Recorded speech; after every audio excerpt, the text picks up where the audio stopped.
बिहार में आया, वहाँ अपना गैंग का भीड़ दिखा करके नीतीश कुमार जी से, तेजस्वी जी से पैसा लेने के चक्कर में वहाँ काम कर रहे हैं। नमस्कार, मैं हूं ऋचा सिंह, आप देख रहे हैं टीवी 24 नेटवर्क। आज हमारे साथ बात करने के लिए हैं शोषित समाज पार्टी से श्री बाबूलाल राजभर जी। इनसे हम राजनीतिक मुद्दों पर कुछ चर्चा करेंगे। तो सर, मेरा जो सबसे पहला सवाल है कि ओम प्रकाश राजभर जी कल मुख्यमंत्री से मिले और पता चला है कि वो एसटी आरक्षण की मांग करने गए थे। इस पे आपकी क्या? देखिए, सबसे पहले तो मैं आपको धन्यवाद देना चाहता हूं कि आप अपने चैनल पर हमको कुछ बोलने का मौका दिया है। रही बात, कल ओम प्रकाश बिहार जी मुख्यमंत्री से मिलने गए थे और यह पता लगा है कि एसटी आरक्षण के पक्ष में वो बात रखे हैं, जबकि मैं बता देना चाहता हूं आपको कि ओम प्रकाश बिहार जी वो कभी भी एसटी आरक्षण के पक्ष में नहीं रहे हैं। वो जब भी बात करते थे, आप लोगों के चैनल के माध्यम से बराबर वो आती रहती है कि आप इनके साथ किसके साथ जाएंगे, किसके साथ नहीं जाएंगे, तो अभी वो केवल ये सामाजिक न्याय समिति की रिपोर्ट की बात करते थे कि जो यदि भाजपा सरकार हमें सामाजिक न्याय रिपोर्ट की लागू करती है तो हम उनके साथ जाएंगे। लेकिन आज क्या है कि सामाजिक न्याय समिति की रिपोर्ट पता नहीं उनके दिमाग से निकल गया है कि उनके पार्टी के मुद्दों से भटक गया है। और जबकि यह जो एसटी आरक्षण का मुद्दा है, शोषित समाज पार्टी, हमारा एक संगठन है राष्ट्रीय शोषित एकता मंच, यह हम 1 साल पहले से इसके लिए हम लोग लड़ाई लड़ रहे हैं। 11 अप्रैल को अनुसूचित जाति जनजाति आरक्षण एक मोर्चा बना था, यही लखनऊ के धरती पर उसका शुभारंभ हुआ था। और उस मोर्चे के तहत हम लोगों ने 17 जून को पूरे प्रदेश में, पूरे पूर्वांचल में, विशेष रूप से बलिया जनपद में मेरे नेतृत्व में यह एसटी आरक्षण के पक्ष में हम लोगों ने आंदोलन किया था। आज एसटी आरक्षण का मुद्दा ये शोषित समाज का मुद्दा है। ये और जो भी उस जो ये मोर्चा बना था, उस मोर्चे में 16-17 ये सामाजिक संगठन थे, वो सबका मुद्दा है।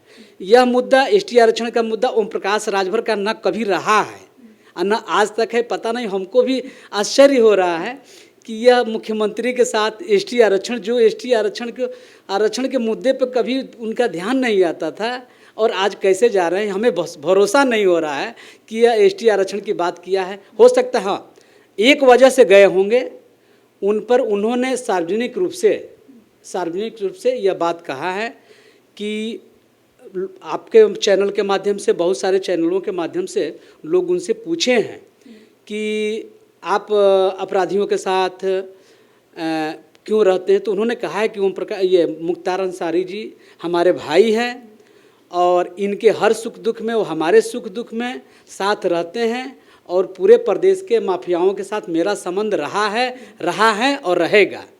अब हमें यह लगता है कि ये सार्वजनिक रूप से कहें और योगी जी, माननीय योगी जी, अपराधियों के जो भी निकट सगे संबंधी हैं, जो उनसे ताल्लुक़ रखते हैं, उन पर किसी न किसी रूप से बुलडोजर चला रहे हैं। और मुझे लगता है कि बुलडोजर के भय से वो माननीय योगी जी के यहाँ मिलने गए हैं। ये एसटी आरक्षण एक बहाना है, एक लोगों को गुमराह करने का साधन, और कुछ साधन नहीं है। एसटी आरक्षण उनका न रहा है न कभी रहेगा। यह एसटी आरक्षण हमारा मुद्दा है।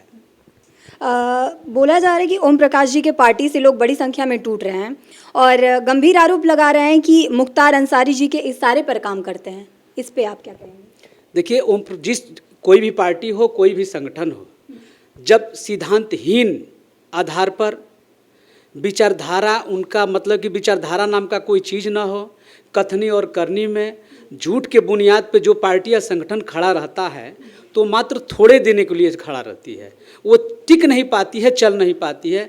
आज उनकी पार्टी झूठ मूठ के इशारे पर, जाति के नाम पर, महाराजा सुहेलदेव राजभर जी के नाम पर उनकी पार्टी खड़ी है, किसी एक जाति विशेष पर खड़ी है। इसका अंत तो होना ही था, हमें पता था कि इसका अंत होना है, इसलिए कि ये इनका कोई आधारहीन कोई मुद्दा ही नहीं है। लेकिन हमें ये नहीं पता है, मैं आश्चर्य में पड़ा हूँ कि इतना जल्दी इनकी आधारशिला, इतनी जल्दी पार्टी से लोग इनके क्यों टूट रहे हैं, कैसे टूट गए। लेकिन हम तो टारगेट किए थे कि 2017 में टूटेगा, 27 में टूटेगा, लेकिन अभी टूट गया है।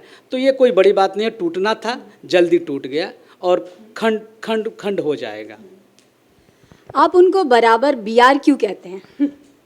देखिए, ओम प्रकाश, आप लोग कहते हैं कि ओम प्रकाश राजभर हैं। मैं भी पहले कहता था कि ओम प्रकाश राजभर जी हैं, समाज को साथ लेके चलते थे। समाज के लगभग 99% क्या 100% लोग उनके साथ थे।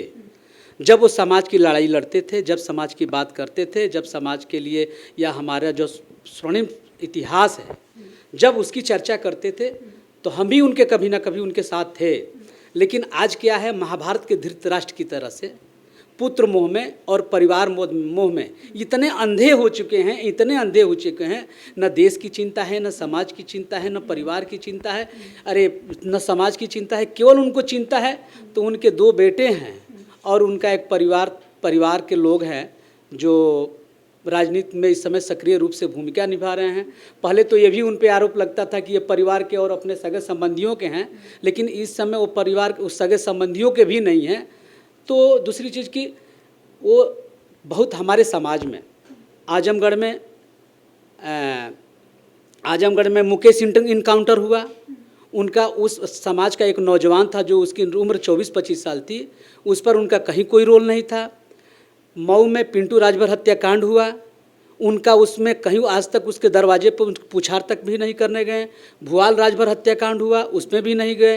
अभी लेटेस्ट में हल्दीरामपुर, जो आपके चैनल पर इसके पहले मैंने चर्चा किया था, हल्दीरामपुर की घटना घटी है। उसके बगल में जाकर के ये किसी ठाकुर साहब की हैं, पूछार भी किए हैं, और उसके बाद ये केक का फीता काटे हैं, वहाँ मुर्गा मछली खा करके वहाँ से फिर रिटर्न हो गए हैं, लेकिन उस पीड़ित परिवार के घर पूछार करने भी नहीं गए।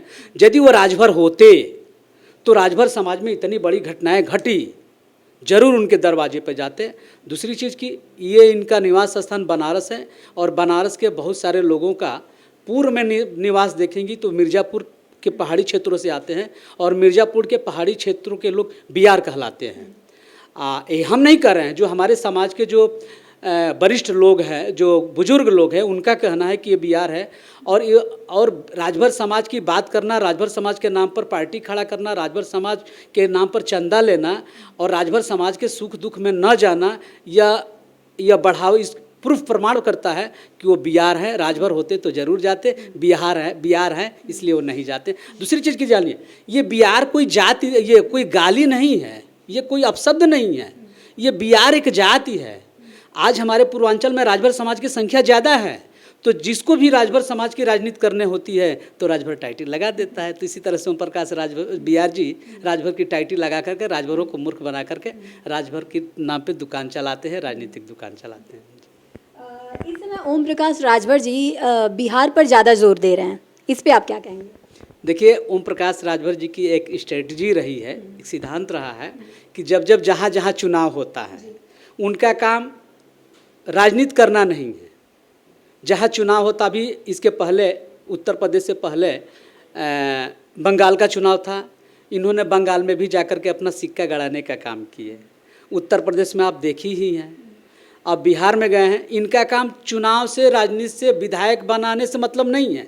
इनका काम जहाँ चुनाव होता है वहाँ इनके जो जिससे आप पार्टी कर रही हैं, सुहेल देव भारतीय समाज पार्टी कर रही हैं, इसको हम लोग सुहेल देव भारतीय परिवारवादी पार्टी कहते हैं, और ये गैंग कहते हैं, ये लुटेरों का गैंग है। ये जहाँ जहाँ चुनाव होता है अपने गैंग के लोगों को इकट्ठा कर लेते हैं, 1000, 2000, 5000 की संख्या में इकट्ठा कर लेते हैं, और वहाँ भीड़ दिखा करके उस क्षेत्र की, उस प्रदेश की बड़ी पार्टियों से मोटे रूप में पैसा लेने का काम करते हैं। तो बिहार में, अब उत्तर प्रदेश से तो चुनाव 2024 में होगा ना, बिहार में आया, वहाँ अपना गैंग का भीड़ दिखा करके नीतीश कुमार जी से, तेजस्वी जी से पैसा लेने के चक्कर में वहाँ काम कर रहे हैं। और दूसरी चीज़ की एक और चीज़ है कि यहाँ का समाज छोड़ चुका है और वहाँ भी समाज पर डेरा डालना चाहते हैं, लेकिन कभी ऐसा नहीं होगा। जो असफल है असफल ही रहेगा। मैंने आपका पढ़ा, आपने लिखा था ओम प्रकाश जी के ऊपर बुलडोजर चलना चाहिए, ऐसा क्यों?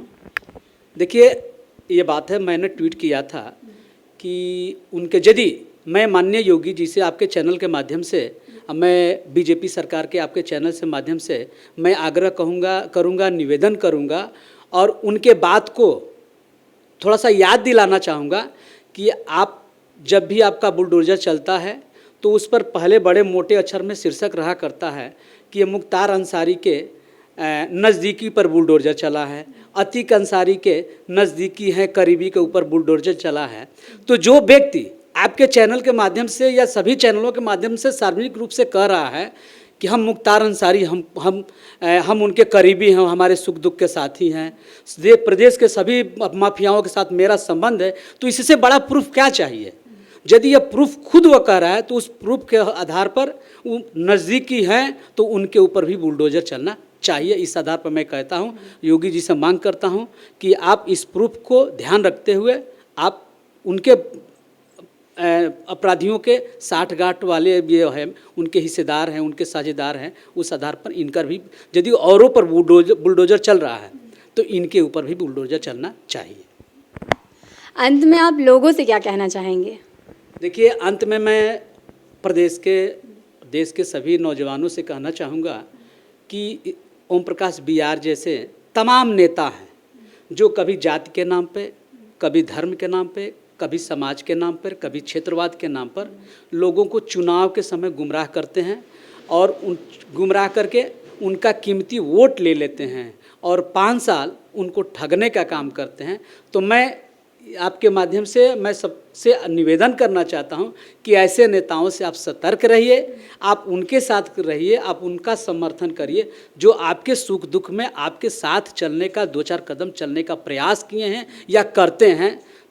तो मैं आपको बहुत बहुत धन्यवाद दे रहा हूं कि आपने मौका दिया, हम अपनी बात को रखें और आशा करता हूं कि जो भी देख रहे हैं उनको भी बहुत बहुत धन्यवाद जी। नमस्ते। हमारे साथ जुड़ने के लिए आपका बहुत बहुत शुक्रिया सर। तो ये थे हमारे साथ जुड़े मेहमान बाबूलाल राजभर जी, जिन्होंने ओम प्रकाश राजभर के बारे में हमसे बातचीत की।